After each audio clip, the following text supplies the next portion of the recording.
Gentlemen, what is an absolute red flag a woman can raise on the first date? 1. She asked me to drive her back home to ensure she hadn't left her iron on. 20 years later I'm still checking that she's locked doors, turned things off, locked up the pets, etc. 2. Went out with a girl on a blind date and she tried to sell me Amway. 3.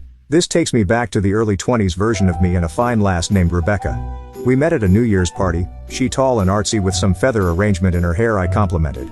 Ooh, midnight and a proper kiss on the cheek with the promise of a first date to start 1991. Picked her up for said date a few days later and same hair treatment. She tells me she's obsessed with birds and always wears a feather somewhere. 4. You sound just like my ex-boyfriend. Upon hearing my voice, that is what she said. 5. Asking if you have ever done coke and would like to shoot up later. Unless you do want to shoot up later. 6. She's been using pics of a 21-year-old online and turns out, she's 60. 7. I hope you don't mind, but I couldn't find a babysitter and brought my kid. Yes I do mind. You could have rescheduled. This is supposed to be a date, not a future daddy test.